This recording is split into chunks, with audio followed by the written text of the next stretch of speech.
नमस्कार दोस्तों, स्वागत है आपका हमारे YouTube channel the horror B पर, जहां आपको मिलेंगी ऐसी डरावनी कहानियां जो आपके दिल की धड़कन को तेज कर देंगी। आज की कहानी एक शख्स की है जिनका नाम अभिषेक है और वो एक गांव के रहने वाले हैं। तो अब मैं आपको ये कहानी अभिषेक के नजरिए से सुनाता हूँ। लेकिन कहानी शुरू करने से पहले मैं आपको कहना चाहता हूँ कि वैसे तो आपने बहुत सी कहानियां सुनी होंगी, लेकिन आज जो कहानी मैं आपको सुनाने वाला हूं उसे सुनकर आपको बहुत मजा आने वाला है और साथ में डर का एहसास भी होने वाला है। और अगर आप इस चैनल पर पहली बार आए हैं तो चैनल को सब्सक्राइब जरूर करें ताकि आप हमारी इस फैमिली का हिस्सा बन सकें और आने वाली वीडियो आप तक आसानी से पहुंच जाए। दोस्तों, आप सब कहानी को तो पूरा सुन लेते हो लेकिन वीडियो को लाइक नहीं करते। लेकिन इस बार मुझे आप सबसे पूरी उम्मीद है कि आप सब वीडियो को लाइक करेंगे ताकि मुझे भी ये एहसास हो सके कि मेरी मेहनत आप सबको पसंद आ रही है। आपका एक लाइक मुझे और भी बेहतरीन कहानियां लाने का हौसला देता है। तो चलिए अब ज्यादा समय ना लेते हुए जल्दी से जल्दी अपनी कहानी को शुरू करते हैं। दोस्तों, मेरा नाम अभिषेक है और मैं एक गांव का रहने वाला हूं। मेरी जिंदगी एकदम सामान्य ढंग से चल रही थी। आप सबको तो पता ही होगा कि गांव की जिंदगी कैसी होती है, मगर एक बात तो तय है, जो सुकून अपने गांव में मिलता है वो किसी भी शहर में नहीं मिल सकता।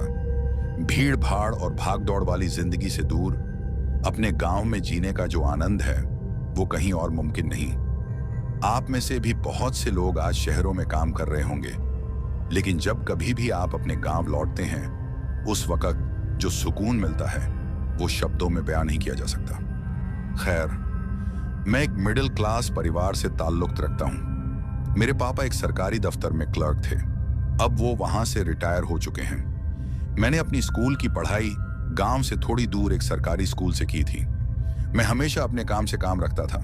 दोस्तियां तो बस नाम की थीं, क्योंकि माँ अक्सर समझाती थी, बहुत ज्यादा दोस्ती भी ठीक नहीं होती बेटा। माँ की बातों को मैं हमेशा दिल पर लेता था, इसलिए ना फालतू बातों में दिलचस्पी लेता, ना ही बेवजह किसी से उलझता। मेरे परिवार में माँ, पापा, मैं और मेरी छोटी बहन है। माँ की तबीयत अक्सर खराब रहती थी और वो ज्यादातर बिस्तर पर ही होती थी। घर की सारी जिम्मेदारियां पापा ही उठाते थे। हर हाल में वो हमारे लिए मजबूती से खड़े रहते। स्कूल की पढ़ाई पूरी होते ही मैंने अपने ही जिले के एक कॉलेज में दाखिला ले लिया। पढ़ाई में मैं अच्छा था तो आगे बढ़ने की ललक हमेशा रही। स्कूल से निकलकर कॉलेज की जिंदगी में कदम रखना मेरे लिए किसी नए सफर की शुरुआत जैसा था। एक नई दुनिया, नए लोग और नए अनुभव। मैं बचपन से ही कॉलेज जाने के ख्वाब देखता था। अब जब वो सपना पूरा हुआ तो दिल में अजीब सी खुशी और थोड़ा डर दोनों था।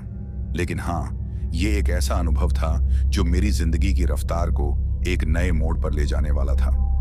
अब कुछ दिन कॉलेज के बीतने के बाद मुझे एक लड़की बहुत अच्छी लगने लगी थी। उसका नाम सुमन था। सुमन देखने में बहुत खूबसूरत थी। आप सबको तो पता ही है कि ये कॉलेज वाली उम्र ही कुछ ऐसी होती है कि किसी न किसी से दिल लग ही जाता है। अब ये मैं नहीं जानता था कि ये मेरी अट्रैक्शन थी या फिर प्यार, लेकिन जब कभी भी मैं सुमन को देखता तो दिल खुश हो जाता था। उसका हंसना, बातें करना सब मुझे अच्छा लगता था। सुमन मेरे साथ ही पढ़ती थी। जब कभी भी मेरी बात उससे होती तो मेरा चेहरा लाल हो जाता था, क्योंकि मैं शर्मीला बहुत था। अब वक्त बीतता गया और मेरी जो अट्रैक्शन थी वो प्यार में बदल गई थी। मैं मन ही मन उससे प्यार करने लगा था। लेकिन मुझे हमेशा से एक बात का डर था, और वो डर ये था कि मुझे लगता था कि कहीं ये मेरा एक तरफा प्यार तो नहीं है। सुमन भी एक गांव की ही रहने वाली लड़की थी। वो भी पढ़ने लिखने में अच्छी थी। हालांकि वो पढ़ाई के टॉपिक पर अक्सर मुझसे बात करती रहती थी। अब उसकी बातों को प्यार समझना भी गलत था, क्योंकि हर किसी को पता नहीं होता कि अगले के दिल में क्या है। जब कभी भी कोई लड़का सुमन से बात करता था तो मुझे काफी अजीब लगता था और गुस्सा भी आता था। आप में से भी बहुत से लोगों के साथ ये सब कुछ हुआ ही होगा, और शायद आप में से कुछ लोग ये सब अनुभव भी कर रहे होंगे। खैर, अब कॉलेज के 2 साल कैसे गुजर गए पता ही नहीं चला, लेकिन एक बात जो अच्छी हुई वो ये थी कि मेरी सुमन के साथ अच्छी खासी दोस्ती हो गई थी। अब जिस तरीके से सुमन मुझसे बात करती थी, मुझे कभी ना कभी ऐसा जरूर महसूस होता था कि हो सकता है सुमन भी मुझे चाहती है। लेकिन आप सबको, जैसे कि मैंने पहले ही बताया, कि हम किसी के दिल की बात नहीं जान सकते हैं। अगले के दिल में क्या है। तो इसीलिए इस बात को ज्यादा सोचना कि वो भी मुझे चाहती है, ये बेवकूफी होती। अब थोड़ा और समय बीता और फिर मेरे कॉलेज का आखिरी साल भी खत्म होने वाला था। कुछ ही महीने बचे थे, लेकिन फिर मैं सोचने लगा कि अगर ऐसे ही रहा तो मैं कभी भी अपने दिल की बात सुमन को नहीं कह सकूंगा। लेकिन कहीं ना कहीं मुझे इस बात का भी डर था कि अगर सुमन को ये सब ठीक नहीं लगा तो जो दोस्ती मेरे और सुमन के बीच है वो भी टूट जाएगी। यही सोच सोचकर मुझे काफी टेंशन हो गई थी।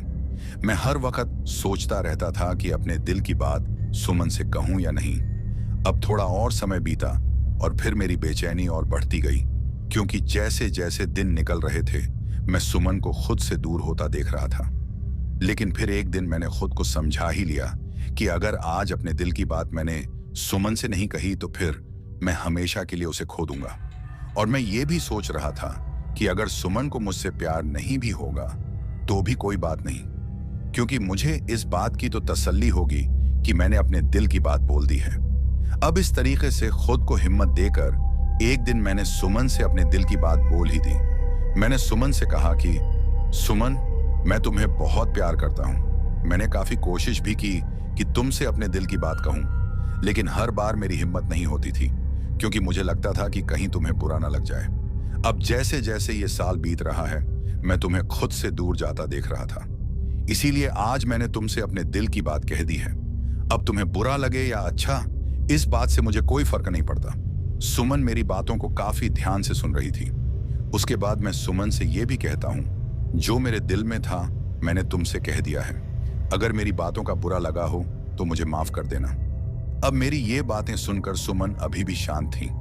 मुझे उसका इस तरह शांत रहना ठीक नहीं लग रहा था, और कहीं ना कहीं मुझे लग रहा था कि शायद सुमन को मेरी बातों का बुरा लग गया है। उसके बाद मैं वहां से वापस आने लगता हूं, लेकिन तभी मेरे कंधे पर एक हाथ आता है और वो हाथ सुमन का होता है। उसके बाद मैं पीछे की तरफ देखता हूं तो मैं देखता हूं कि सुमन भी नम आंखों से मुझे देख रही थी और फिर हल्की मुस्कान के साथ मुझसे कहती है, मैं भी तुमसे प्यार करती हूं और मैं भी तुमसे अपने दिल की बात कहना चाहती थी। मुझे भी तुम्हारी तरह ही लगता था कि तुम्हें मेरी बात का बुरा ना लग जाए। अब सुमन के मुंह से ऐसी बात सुनकर मेरी खुशी का ठिकाना नहीं रहता और फिर मैं उसे गले लगा लेता हूं। दोस्तों, उस वक्त जो सुख मुझे मिल रहा था वैसी खुशी मुझे आज तक नहीं हुई। ऐसा लग रहा था जैसे मैंने सारी खुशियां पाली हों। खैर, अब ये बात तो साफ हो गई थी कि सुमन भी मुझे चाहती है, लेकिन अब एक दिक्कत थी, और वो दिक्कत ये थी कि अब हम दोनों को अपने घर वालों से इस बात को कहना था कि हम दोनों एक दूसरे को चाहते हैं। उसके बाद हम दोनों फैसला करते हैं कि हम दोनों अपने अपने घर में इस बारे में बात करें। उसके बाद मैं अपने घर चला जाता हूं और अपने मम्मी पापा से इस बारे में कहता हूं। पहले पहले तो वो दोनों मुझे थोड़ा बहुत सुनाते हैं, लेकिन फिर मेरी खुशी के लिए मान जाते हैं। अब मेरी तरफ से तो रास्ता साफ था, लेकिन अब सुमन की बारी थी। मैं बस उसके मुंह से सुनना चाहता था कि उसके घर वाले भी मान गए हैं, लेकिन जो मैं सोच रहा था यहां उसका उल्टा हो जाता है। अब 3 से 4 दिन बीत जाते हैं, सुमन कॉलेज ही नहीं आ रही थी। अब मुझे उसकी फिक्र होने लगती है, क्योंकि मैं सोच रहा था कि कहीं उसकी तबीयत तो खराब नहीं हुई। लेकिन फिर एक दिन मुझे एक अनजान नंबर से किसी का फोन आता है, और जब मैं फोन उठाता हूं तो वो कोई और नहीं बल्कि सुमन ही होती है। और वो मुझे रोते हुए कहती है कि मैंने अपने और तुम्हारे बारे में अपने घर में कहा था, लेकिन मेरे घर वाले मान नहीं रहे। मेरे पापा मुझ पर बहुत गुस्सा हैं और मुझसे कहते थे कि तुम्हें हमने कॉलेज पढ़ने भेजा है, प्यार करने नहीं। मेरा घर से बाहर निकलना बंद कर दिया है। और फिर वो मुझसे ये भी कहती है कि मेरा दिल कर रहा है कि अपनी जान दे दूं। तभी मैं सुमन को रोकते हुए कहता हूं, तुम्हारा दिमाग खराब हो गया है जो ऐसी बातें कर रही हो। कुछ नहीं होगा, मैं देख लूंगा, तुम फिक्र मत करो। फिर मैं कॉल को डिस्कनेक्ट कर देता हूं। उसके बाद मैं अपने मम्मी पापा से इस बारे में कहता हूं और फिर मेरे मम्मी पापा सुमन के घर चले जाते हैं। अब मैंने अपने मम्मी पापा को वहां भेज तो दिया था, लेकिन कहीं ना कहीं मेरी घबराहट बढ़ती जा रही थी। अब शाम को मम्मी पापा जब वापस आते हैं तो मैं अपने मम्मी पापा से पूछता हूं, आप लोग सुमन के घर गए थे, क्या बात हुई? तो मेरी बात सुनकर पापा मुझसे कहते हैं, सुमन के पापा बहुत जिद्दी हैं और उनका कहना था कि जब तक आपके बेटे को सरकारी नौकरी नहीं मिल जाती, मैं अपनी लड़की की शादी आपके लड़के से नहीं करूंगा। उसके बाद पापा मुझसे कहते हैं, बेटा, अगर तुम्हें सुमन चाहिए तो उनकी शर्त पूरी करनी होगी। अब पापा के मुंह से यह बात सुनकर मुझे काफी टेंशन हो गई थी। अब इतनी जल्दी कैसे मुझे कोई सरकारी नौकरी मिलेगी? लेकिन फिर मैं ठान लेता हूं कि मैं काफी मेहनत करूंगा। उसके बाद मैं सुमन से भी इस बारे में फोन पर बात करता हूं। तुम मेरा इंतजार करना, मैं नौकरी के लिए कोशिश करूंगा और भगवान ने चाहा तो जरूर कामयाब भी हो जाऊंगा। उसके बाद मैंने काफी मेहनत की। कॉलेज की पढ़ाई पूरी करने के बाद लगभग 1 साल के बाद मेरी नौकरी लग जाती है और अब मेरी नौकरी की खबर सुनकर सुमन भी बहुत खुश हो जाती है। उसके बाद उसके पापा हमारी शादी के लिए मान जाते हैं और फिर मेरी और सुमन की शादी हो जाती है। अब आगे जो मेरे साथ होने वाला था उसके बारे में शायद मैंने कभी सोचा भी नहीं था कि मेरे साथ वो सब कुछ होगा। आज भी जब मैं उस वक्त को याद करता हूं तो मेरी रूह कांप जाती है। दोस्तों, हमारी शादी के बाद हम दोनों काफी खुश थे। मेरी नौकरी लगने के बाद मेरे घर का सिलसिला और भी अच्छे से चल रहा था और फिर कुछ महीनों बाद हमने एक गाड़ी खरीद ली। सब कुछ अच्छे से चल रहा था। मेरे घर में जैसे खुशियों की बहार आ गई थी। लेकिन शायद मुझे इस बात का पता नहीं था कि ये खुशियां अब कुछ ही दिनों की हैं। मतलब कि अब गाड़ी लेने के 2 महीने बाद मेरे पापा की हार्ट अटैक से मौत हो जाती है और उनकी मौत से मैं पूरी तरह टूट गया था, क्योंकि मैं अपने पापा से बहुत प्यार करता था। अब इस बात का दुख वही समझ सकता है जिसके पापा इस दुनिया में नहीं है। एक बाप का साया बहुत बड़ी बात होती है अपने बच्चों पर। खैर, पापा के चले जाने के बाद सुमन ने मुझे संभाला और मेरी माँ को भी। पापा के जाने के बाद माँ बहुत ज्यादा बीमार रहने लगी थी। अब कुछ महीने और बीत जाते हैं और अब सब कुछ पहले की तरह सामान्य होने लगता है। अब सुमन को बहुत वक्त हो गया था अपने मायके जाए हुए और ऊपर से उसकी छोटी बहन की शादी भी नजदीक थी। यही कोई 1 हफ्ता बचा था सुमन की बहन की शादी को। तभी सुमन मुझसे कहती है कि आप कुछ दिन की छुट्टी ले लो, वैसे भी मेरी बहन की शादी है तो हमको कुछ दिन पहले ही चले जाना चाहिए। तो सुमन की बात सुनकर मैं उससे कहता हूं, मैं छुट्टी तो ले लूंगा, लेकिन तुम्हें तो पता ही है कि माँ की हालत कुछ दिनों से ठीक नहीं है और हम इतनी जल्दी भी नहीं जा सकते। उसके बाद सुमन का चेहरा थोड़ा मायूस सा लगता है। अब उसको इस तरीके से देखकर मैं उससे कहता हूं, तुम नाराज मत हो, मैं कोशिश करूंगा कि तुम्हें शादी से 2 से 3 दिन पहले ही ले चलूं। तो मेरी बात सुनकर सुमन खुश हो जाती है। अब अपने ऑफिस का काम खत्म करके मैं कुछ दिनों की छुट्टी रख लेता हूं और फिर हम दोनों सुमन के मायके जाने की तैयारी कर लेते हैं। मतलब कि पैकिंग वगैरह कर लेते हैं। लेकिन जाने से पहले मैं अपनी माँ के पास जाता हूँ और उनसे कहता हूँ, माँ, आपको तो पता ही है कि सुमन की बहन की शादी है, उसका जाना जरूरी है। अगर आपको लगता है कि आपकी सेहत अभी ठीक नहीं है तो मैं सुमन को पहुंचाकर वापस आ जाऊंगा। तो मेरी बात सुनकर माँ मुझसे कहती हैं, नहीं बेटा, तुम जाओ, मैं ठीक हूं। वैसे भी शीतल है मेरा ख्याल रखने के लिए। दोस्तों, मेरी छोटी बहन का नाम शीतल है। उसके बाद मैं और सुमन वहां से सुमन के मायके की तरफ निकल जाते हैं। लेकिन निकलने से पहले मैं शीतल से कहता हूं, अगर तुम्हें लगे कि माँ की तबीयत ठीक नहीं है तो मुझे जरूर फोन कर लेना। तो मेरी बात सुनकर शीतल मुझसे कहती है, आप जाओ भैया, अगर ऐसी वैसी कोई भी बात हुई तो मैं जरूर आपको फोन करूंगी। अब उसके मुंह से ये बात सुनकर मुझे थोड़ी तसल्ली हो जाती है कि चलो शीतल है माँ का ख्याल रखने के लिए।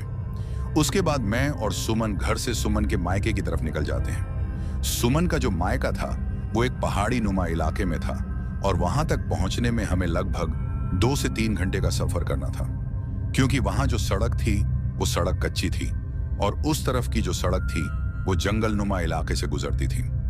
हम घर से दिन के 2 बजे निकल जाते हैं। सुमन बहुत खुश थी क्योंकि वो काफी वक्त बाद अपने मायके जा रही थी, लेकिन मुझे अभी भी माँ की फिक्र हो रही थी और मैं सोच रहा था कि शीतल सब कुछ अच्छे से संभाल तो लेगी ना। खैर, मैं और सुमन अब आगे बढ़ रहे थे। रास्ते में सुमन बहुत सारी बातें कर रही थी। मैंने सुमन को इस तरह से खुश होते आज काफी दिनों बाद देखा था, क्योंकि उसे अपनी छोटी बहन की शादी का काफी शौक था। अब हमने आधे से ज्यादा का सफर कर लिया था, लेकिन मौसम अब हमें खराब होता नजर आने लगा था।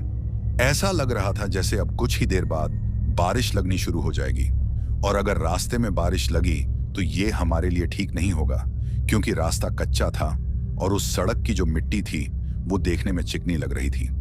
अगर हमारे पहुंचने से पहले बारिश हुई तो फिर हमारी गाड़ी को वहां पहुंचाना काफी मुश्किल हो जाएगा, क्योंकि अगर बारिश हुई तो सड़क कच्ची होने की वजह से हमारी गाड़ी स्लिप करने लगेगी।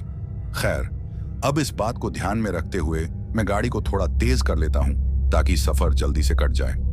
लेकिन सड़क में गड्ढे होने की वजह से मैं उतना ज्यादा तेज भी गाड़ी को नहीं चला सकता था, क्योंकि अगर मैं ऐसा करता तो शायद मेरी गाड़ी में प्रॉब्लम भी आ सकती थी और मैं नहीं चाहता था कि ये सब हमारे साथ हो।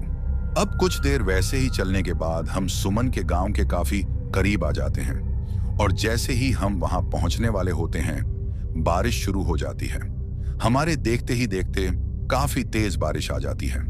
लेकिन अच्छी बात यह होती है कि जब तक पूरी सड़क गीली होती उससे पहले ही हम लोग सुमन के गांव पहुंच जाते हैं और फिर हम लोग सुमन के घर चले जाते हैं। घर पर पहुंचने के बाद सुमन की माँ, उसकी बहन और उसके पापा काफी खुश हो जाते हैं। सभी हमारा हालचाल वगैरह पूछते हैं। सब बहुत खुश लग रहे थे, लेकिन मुझे अभी भी अपनी माँ की चिंता सताए जा रही थी।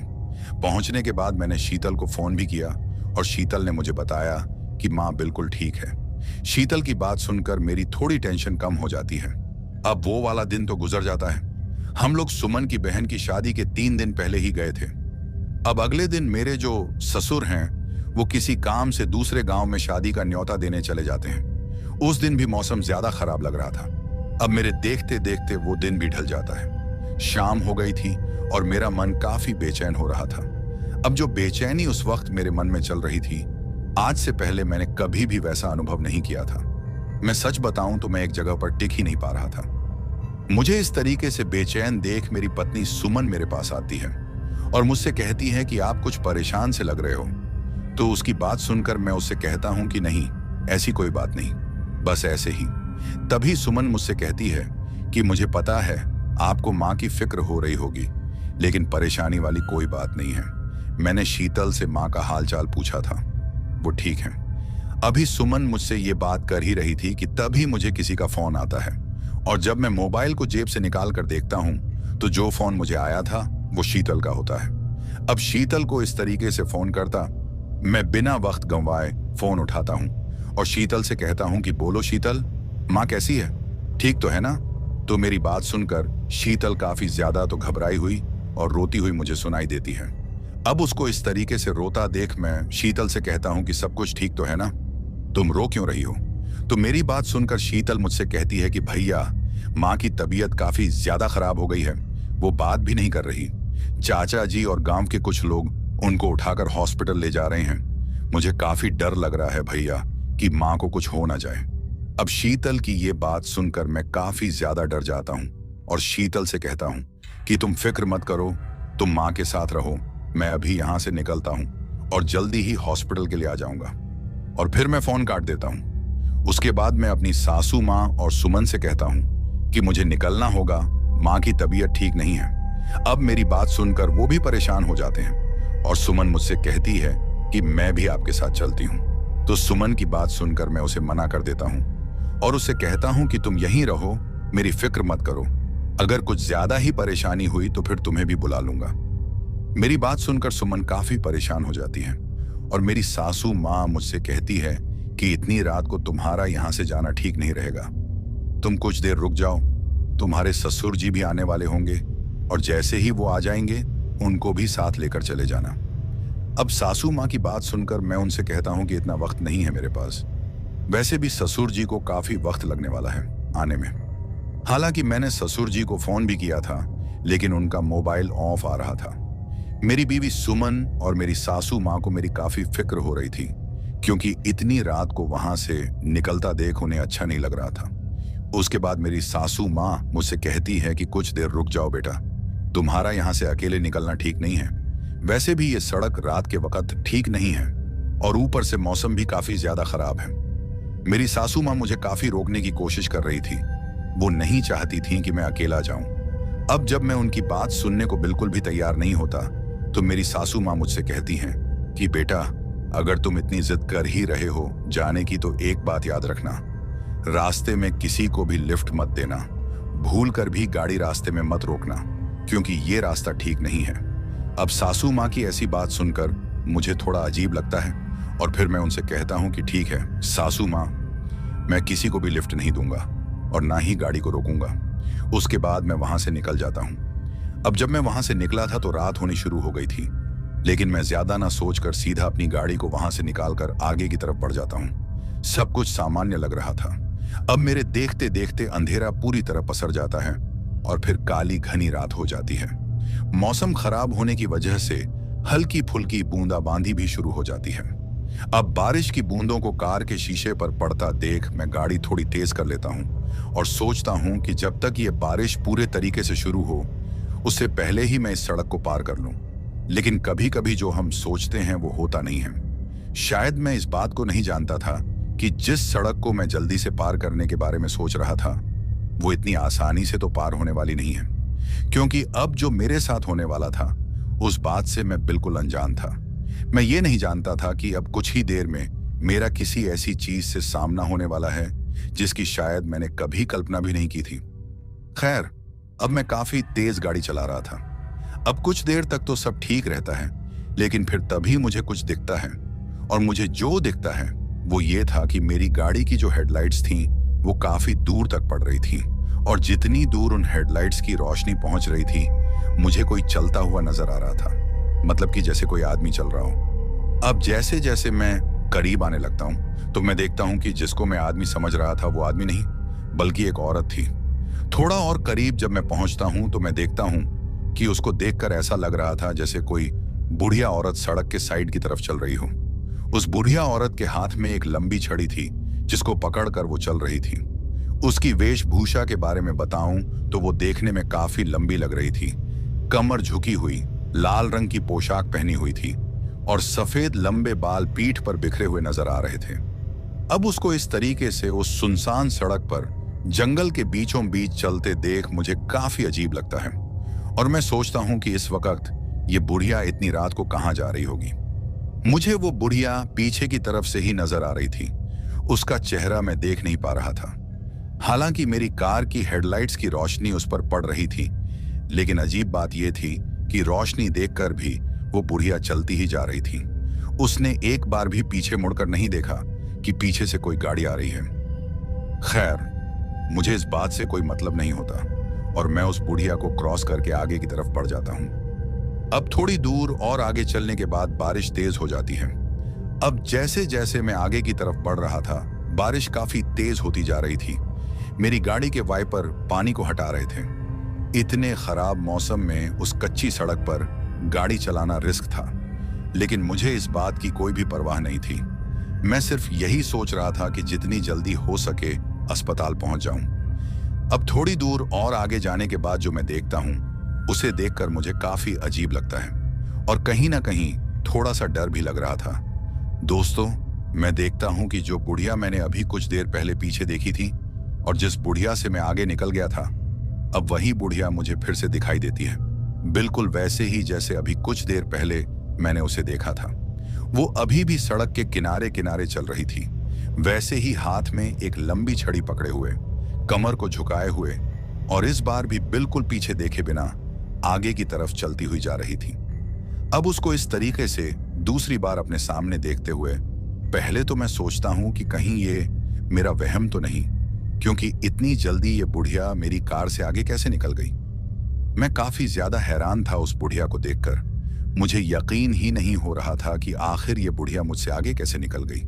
खैर, अब मैं इस बात को नजरअंदाज करके फिर से उस बुढ़िया को पीछे की तरफ डाल देता हूं, लेकिन अब कहीं ना कहीं मेरे दिल की धड़कन तेज होने शुरू हो गई थी, क्योंकि मुझे एक बात की समझ ही नहीं आ रही थी कि इतनी रात को इस सुनसान रास्ते पर यह बुढ़िया आखिर जा कहां रही है। अब मैं फिर से इस बात को ज्यादा ना सोचते हुए आगे की तरफ बढ़ता रहता हूं।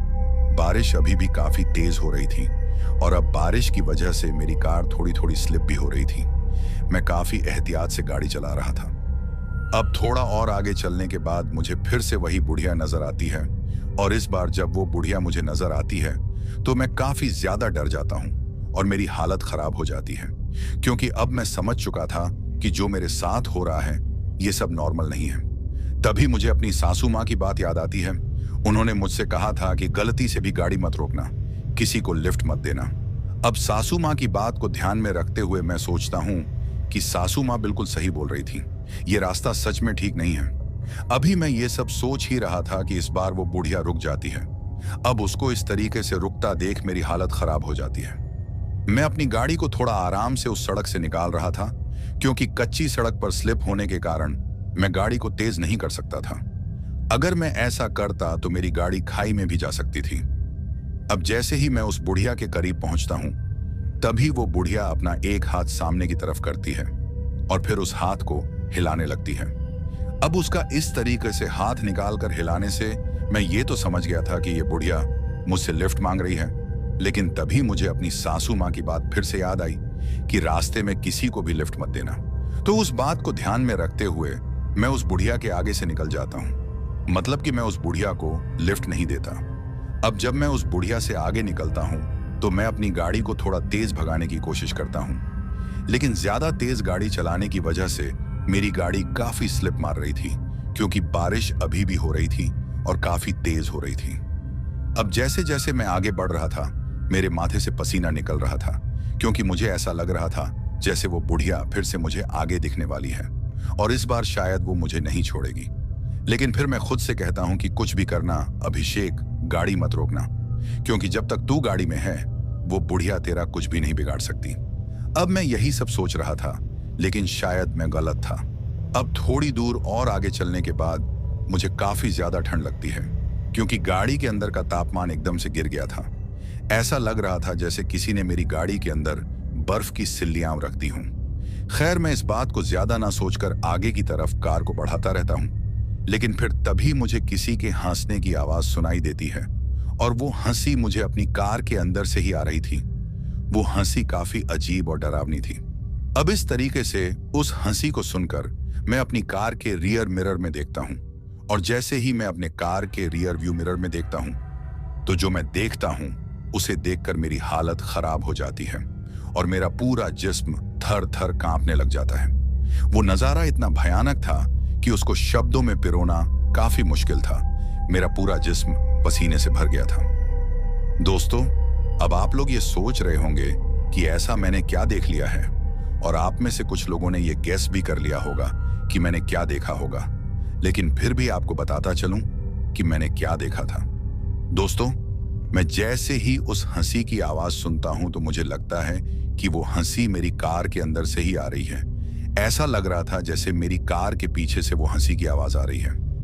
अब उस आवाज को सुनकर जैसे ही मैं अपने रियर मिरर में देखता हूं तो मुझे नजर आता है कि एक भयानक चेहरे वाली बुढ़िया मेरी कार की पिछली सीट पर बैठी हुई है।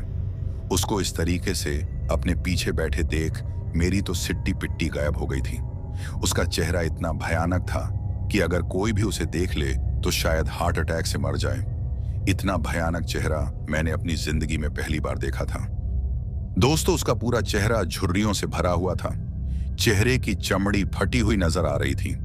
वो देखने में काफी बुढ़िया लग रही थी। इतना तो मुझे पता चल चुका था कि वो जरूर कोई चुड़ैल है। दोस्तों, उसकी आंखें ही नहीं थीं, काले खाली गड्ढे आंखों की जगह नजर आ रहे थे। हाथों के नाखून काफी तेज और नुकीले नजर आ रहे थे। उसके हाथों की चमड़ी पूरी तरह से निकल चुकी थी। उसके मुंह से बाहर की तरफ बड़े बड़े दांत नजर आ रहे थे।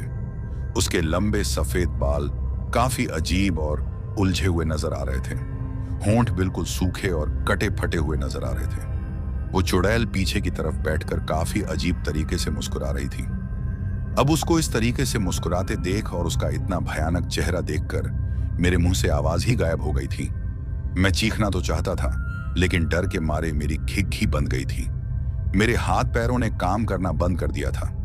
मेरी आंखें अभी भी रियर मिरर में उसे ही देख रही थीं। मेरी गाड़ी पर मेरी कमांड न होने की वजह से अब कभी भी मेरी गाड़ी का एक्सीडेंट हो सकता था, और हुआ भी कुछ ऐसा ही।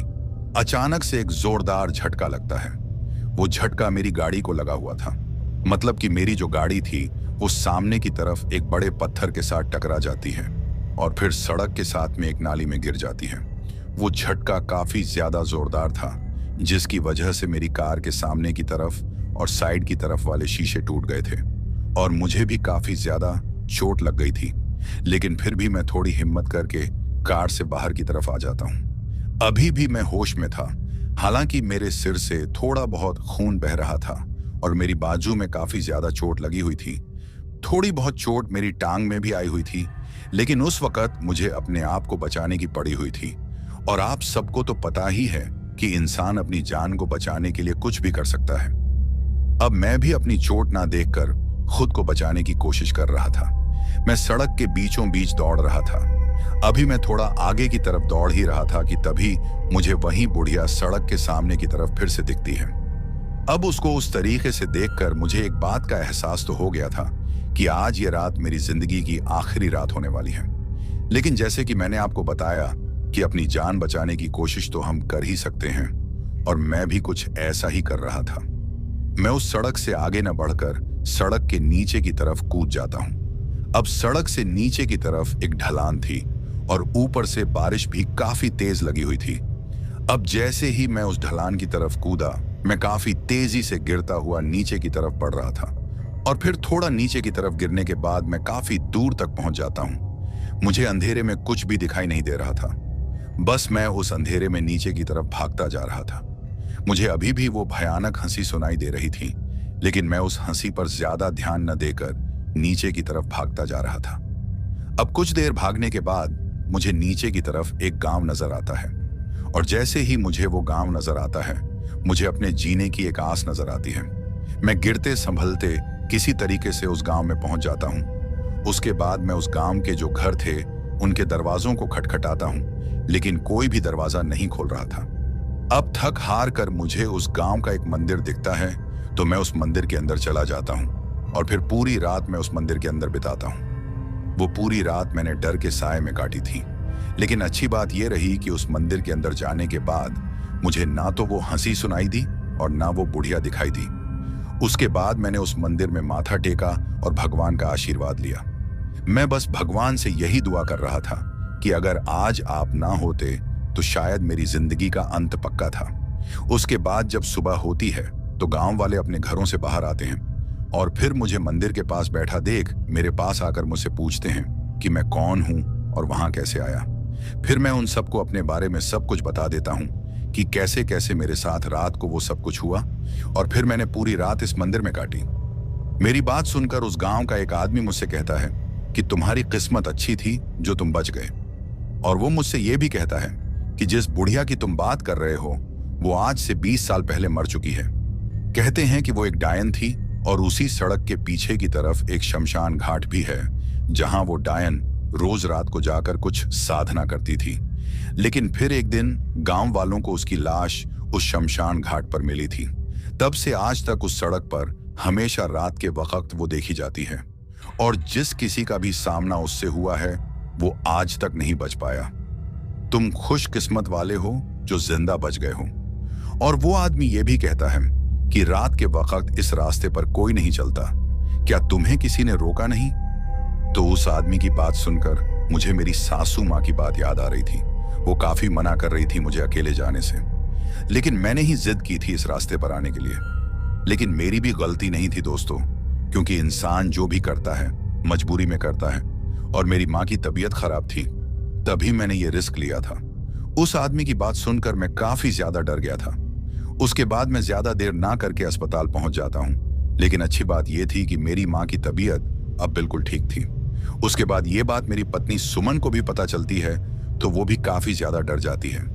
मेरी पत्नी सुमन का कहना था कि मेरे जाने के बाद जब मेरे ससुर जी पहुंचे थे तो उन्होंने सुमन और सासू माँ को काफी डांटा था, क्योंकि उनको भी पता था कि ये सड़क रात के वक्त शापित मानी जाती है।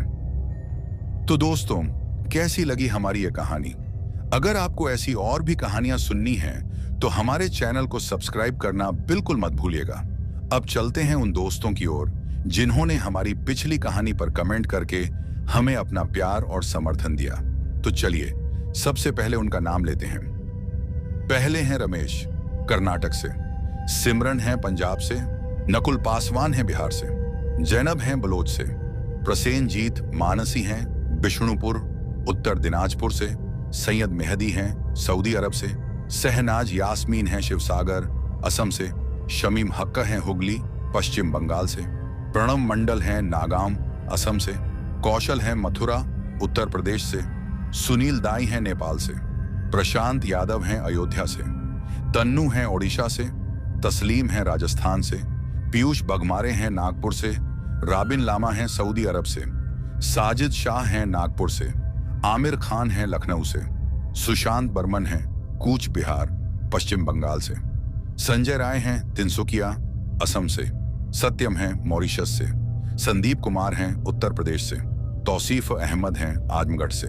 अरविंद हैं हरियाणा से। उस्मान हैं लाहौर पाकिस्तान से। शाहीन हैं हैदराबाद से। अतिया तौसीफ हैं पाकिस्तान से।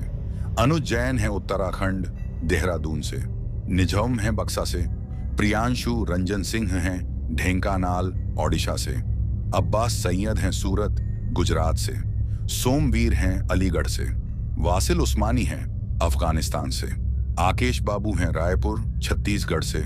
मजीद हैं मालदीव से। सफीना हैं पाकिस्तान से। पूनम पांडे हैं श्रावस्ती से। राजकुमार हैं अलीगढ़ उत्तर प्रदेश से। संजू हैं अमेरिका से। अमनदीप हैं गाजियाबाद से। अपोंग नागा हैं नागालैंड से। मोहम्मद सलीम हैं उत्तर प्रदेश से। दीपक जाट हैं पानीपत से। नितिन सरवान हैं दिल्ली से। तुलिन मामू हैं जिब्राल्टर से। मीबांग हैं पासीघाट आंध्र प्रदेश से। राहुल हैं जम्मू से। बस्तोब कुटुंब हैं माजुली असम से। शाहजहान हैं पाकिस्तान से। दिनेश बिष्ट हैं उत्तराखंड से। गौरव है दिल्ली से। सोनू है नेपाल से। योगेश है महाराष्ट्र से। बिन्नू कुमार हैं गाजियाबाद से। समीर खान हैं वडोदरा गुजरात से। सुखजीत सिंह हैं पंजाब से। शिवानी है मुंबई से। सूर्या हैं बेंगलुरु से। अजीत हैं उत्तराखंड से। राजू हैं ओडिशा से। और सबसे आखिर में हैं सुरेश महाराष्ट्र से। दोस्तों, ये थे उन लोगों के नाम जिन्होंने हमारी पिछली कहानी पर कमेंट करके हमें बताया कि वो कहां से हमारी कहानियां सुनते हैं और उन्हें हमारी कहानी कैसी लगी। इसके साथ ही अगर किसी का नाम छूट गया हो तो वो कमेंट करके हमें जरूर बताना। आने वाली वीडियो में उनका नाम लिया जाएगा। दोस्तों, दूसरी वीडियोस की तरह इस वीडियो पर भी अपना प्यार दिखाइए और मुझे सपोर्ट करिए, क्योंकि आप सबके सपोर्ट के कारण ही मैं यहां तक पहुंचा हूं और मुझे उम्मीद है कि आप लोगों के बलबूते ही एक दिन हमारी ये फैमिली काफी आगे तक जाएगी। चैनल पर अगर कोई नया है तो चैनल को सब्सक्राइब जरूर करें ताकि आप भी हमारी इस फैमिली का हिस्सा बन सकें। और जिन लोगों ने पहले से ही हमारे चैनल को सब्सक्राइब किया है उन सभी का मैं तहे दिल से शुक्रगुजार हूं। इसके साथ ही मैं आप सबसे अलविदा कहना चाहता हूं। बाय दोस्तों।